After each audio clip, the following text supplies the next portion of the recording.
but make it make sense. Listen up, pros and broettes. Hit that subscribe button before you click off this video. Lots of cool stuff to check out on this channel. Make sure you ring that bell. Every time you ring the bell, a vegan cries. Let's do this.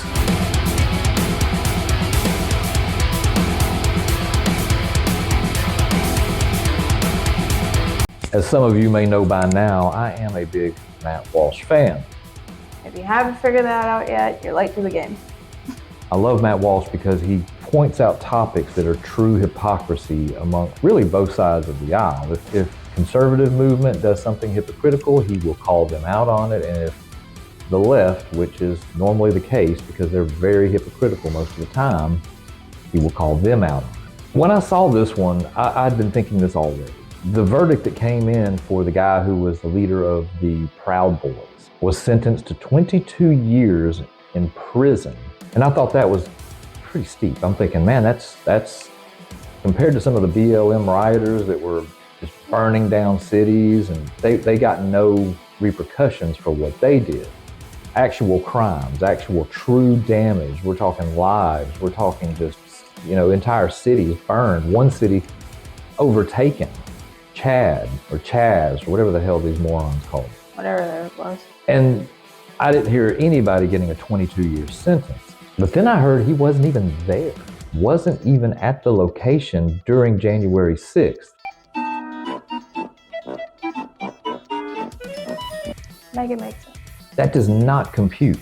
Nope. If there's one thing I've never heard about the Proud Boys done that was violent or anyone was harmed, besides I saw a few little things on the sidewalk where they got into it with some people. But outside of that, the Proud Boys, they were put on a terror watch list, and I couldn't tell you the first crime they committed. Yeah. So I never understood that. Made no sense, but make it make sense. And that's what we're here for today. Matt Walsh is going to discuss the hypocrisy between January 6th, BLM, and Antifa. And I can think of no finer human being to break it down than Matt Walsh. Let's do this. By now, everybody acknowledges that the federal government lies to Americans as a matter of course. It's no longer just the so-called conspiracy theorists who think that. Anyone who's been paying attention over the last couple of decades has come to that conclusion. After COVID, after the recession that wasn't really a recession because they changed the definition of a recession, after the wars in Iraq and Syria and Afghanistan and Ukraine and so on, there's no reasonable person left in this country who trusts the federal government on faith. And rightfully reasonable. So.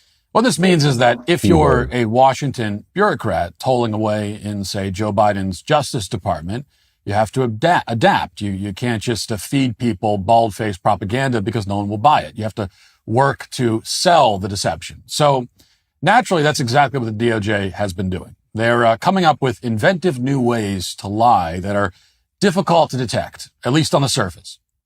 So here's one example that went totally unreported by the mainstream press. Kevin Benjamin Ware is a California man in his mid-30s. Now, during the canonization of St. George Floyd 3 years ago, Ware took it upon himself to light a federal courthouse in Portland on fire. And there's no dispute about that. Ware pleaded guilty to, quote, repositioning a piece of lit wood against the walls of the courthouse. In other words, trying to set it on fire. Yeah. And Ware wasn't the only one who tried that tactic. In case you've forgotten, there were mobs of people sieging this courthouse and trying to burn it down. I remember Here's that. some footage from that occasion, just to refresh your memory. Watch.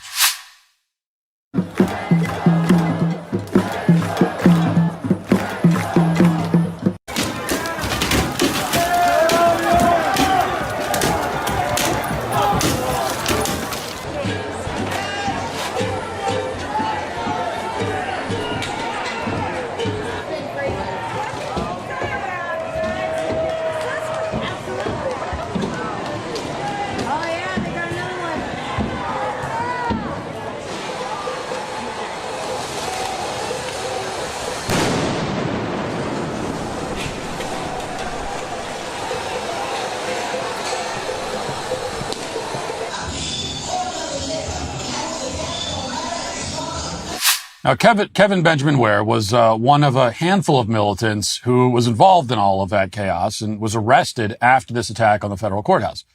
After Ware pleaded guilty, Joe Biden's DOJ made a point to issue a press release about the many years in jail this domestic terrorist was facing.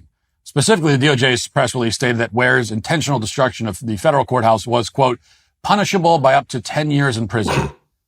That's laughable. Admittedly, 10 years in prison is a little light for trying to torch a federal courthouse with people inside of it, but at least it's something. You know, it's a long sentence. Long enough, you might think, to deter other Californians from trekking to Portland for the purpose of burning down courthouses. What's interesting is that Joe Biden's DOJ never released a follow-up press release after Ware was actually sentenced.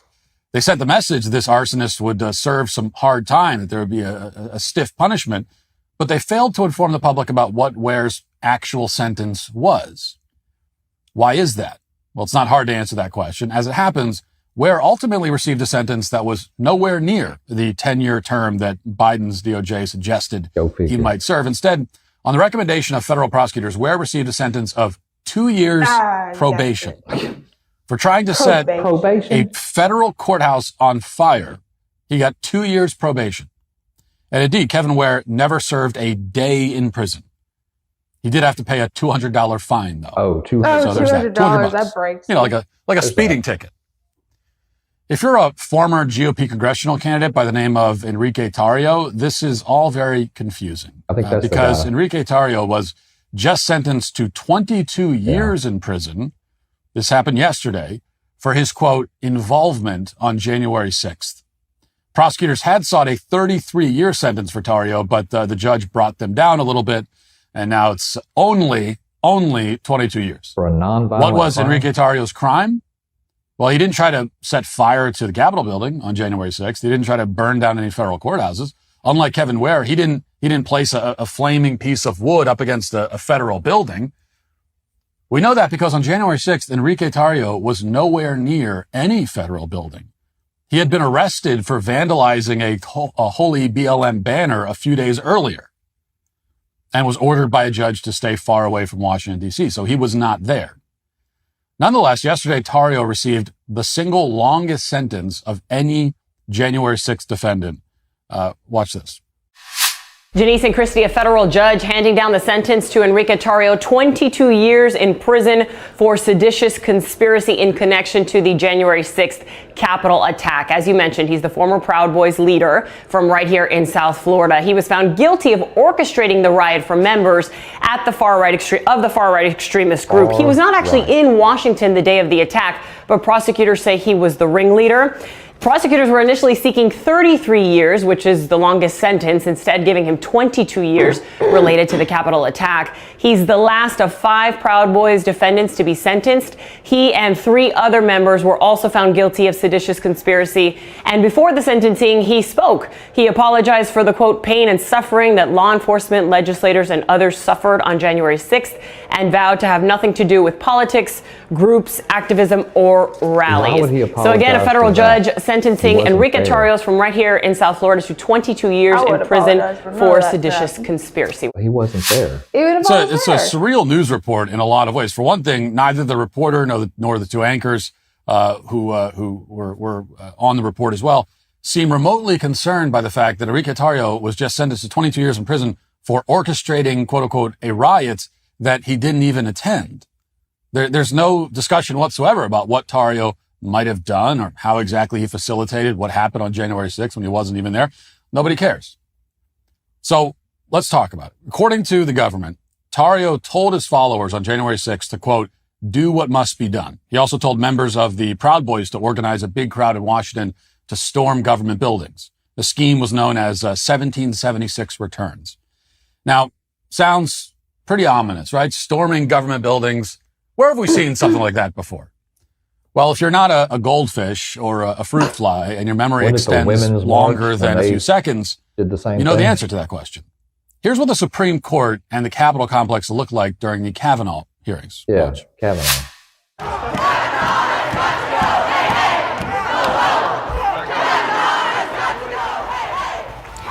These are live images, folks, at the doors of the Supreme Court, where you can see protesters have gathered. They are demanding There's one. that their voices be heard as they anticipate the person who will be a new Supreme Court Justice, Judge Brett Kavanaugh, to be sworn in here any moment. In a bigger picture, you can see approximately how many people who have gathered there. It looks like there are dozens, and they are chanting. Some people were arrested in Washington over the last few hours for illegally protesting inside the Senate office building over Kavanaugh's nomination.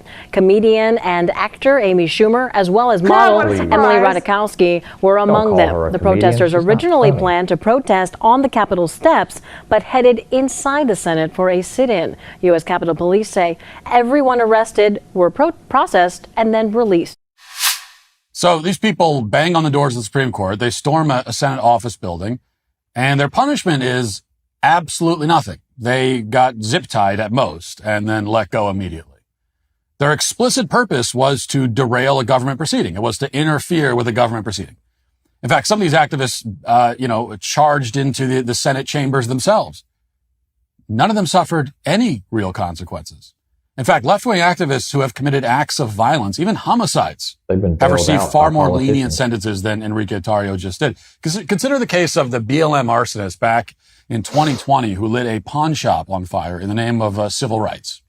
3 days after St. George Floyd overdosed, Montez T. Lee decided to commit an act of arson that killed someone by the name of Oscar Lee Stewart. Yeah, Stewart's body wasn't found in the rubble for nearly 2 months. 2 months it took to find his body. What was body. Montez Lee's sentence? He got less than 10 years in prison for an arson that, again, killed someone. That's less than half the sentence that Enrique Tarrio will face for sending some, naughty text messages. Is your cell phone in desperate need of replacement? You know the signs. Short battery life, you have to have a charger on hand, cracked screen that gives you glass splinters. It's time to put that old phone to rest and upgrade to a new 5G Samsung Galaxy from Pure Talk for free. Get a free 5G Samsung Galaxy with 2-day battery life, edge-to-edge display, and ultra-strong Gorilla Glass when you sign up for Pure Talk's unlimited talk, text, and 15-gig data plan for just $35 a month. Plus, it comes with a mobile hotspot on top of all that. Get all the data you could ever need for half the price of the big carriers on America's most dependable 5G network. Go to puretalk.com/Walsh for your free, super durable 5G Samsung Galaxy when you switch to Pure Talk. Again, visit puretalk.com/Walsh and make the switch to my cell phone company, Pure Talk, the official wireless partner of the Daily Wire. As you might know, we're all fans of our friends at Genucel here. Don't just take my word for it, though. Ella from Rockford says, quote, I have both age and acne spots, and this stuff is actually fading both of them. This serum is worth every penny. Ella's raving out the famous dark spot corrector from Genucel, which they must have after months of record heat and humidity. Sunspots, brown spots, discoloration, even red inflamed patches all disappear in front of your very eyes. And here's the Genucel amazing guarantee. You'll see results on day one or your money back. You know who has a lot of dark spots? My producer, Sean. Flash can be brighter. He also has an upsetting amount of acne. Just like he doesn't know how to cook a marshmallow, he doesn't know how to take care of his skin as well. He is a disgusting monster. And I would tell him, in fact, he's sitting right over there right now. He's listening to this, and he needs to hear it. Someone needed to talk to him about it. Anyway, now he's using Genucel, thank God, and he's no longer completely hideous. He's only partially hideous. So take advantage of Genucel's most popular package, which now includes the dark spot corrector, plus the classic Genucel bags and puffiness treatment and immediate effects. You get all of that at about 70% off. So you can try the best skincare in the world yourself for completely risk-free. It's simple. Go to Genucel.com/Walsh and start looking years, even decades younger tomorrow. Say goodbye to dark and liver spots, bags, and puffiness under the eyes and crow's feet at Genucel.com/Walsh. That's Genucel.com/Walsh. Ben would have been done by now. Now, I'm focusing on Enrique Tarrio here, but because his sentence is the most egregious, but there's many more examples of this obviously unequal justice we're seeing. Consider the case of Joseph Biggs. He's a man with no criminal record whatsoever. Biggs is an Army veteran who didn't hurt anybody on January 6th, but he did walk around the Capitol building on January 6th. And he did also help to pull down a fence on the periphery of the building. And for that, Judge Tim Kelly, the same judge who sentenced Tarrio, decided that Joseph Biggs needs to spend 17 years in prison for walking around the Capitol building and pulling down a fence. That's it? There's 17 years. Now, again, you may ask yourself, where have we seen political demonstrators ripping apart fences in front of government buildings before? We know. Well, that's right. We saw it during the BLM riots that torched St. John's Church across the street from the White House. sent Donald Trump into a bunker. They were tearing down fencing. They were setting a church on fire. And yet nobody involved in any of that was ever frog marched in front of the cameras or sentenced to 22 years in prison. In fact, it doesn't appear that anyone involved in that incident or the burning of St. John's Church spent a day in federal prison. Because it's a church. We see relatively light or non-existent sentences like this all the time. A serial child rapist in Ohio just got 10 years in prison, only 10 years, for serial child rape. A drunk driver in Phoenix at 4 times the legal blood alcohol limit just got 12 years in prison for driving 135 miles per hour and killing someone. A terrorist train engineer in Los Angeles who tried to run his locomotive into a U.S. Navy hospital ship during COVID received just 3 years in prison. What? A man who burned down a Minneapolis police station live on national television during the George Floyd riots received 4 years in prison. 4 years for burning down a police station. There are police still inside, by the way. They went running for their lives. 4 years for that, 22 years for Enrique Tarrio. Another man who lit a Molotov cocktail and threw it at the police station got just 3 years in prison. So you get the idea. On the other hand, anyone remotely involved in January 6th, including nonviolent offenders, is being hunted down right now. We're talking about American citizens well over 2 years after January 6th who are being ambushed out of nowhere by heavily armed FBI agents playing hero. This is how the FBI just approached one small business owner in Arkansas named Nathan Hughes, who they hunted down, tracked down outside of his business. And here's what that looked like. That's the gun safe guy. Why they out there like that? I have no idea. Where they coming in? No. Here the people inside are like, what is happening? Yeah. Like, why are they doing that? No, Nate. I remember I saw another video where there were like 13 or 14 cars and SUVs pulling around the corner. He's one of the owners. Just to apprehend him. So you've got heavily armed agents surrounding Nathan Hughes and dragging him away in handcuffs in the broad daylight in front of in front of his business. What was Nathan Hughes' crime? Well, according to the DOJ, he wore an InfoWars shirt while pushing against the police line at the Capitol. Ooh. And to be clear, if Nathan Hughes actually did push against the police line on January 6th, that's a crime. It'd be comparable to the crime that BLM riders committed when they, when in the footage that we've seen of them pushing against police lines. Although in many cases they did quite a bit more than that. For them, pushing involved like throwing bricks and that sort of thing at officers' heads.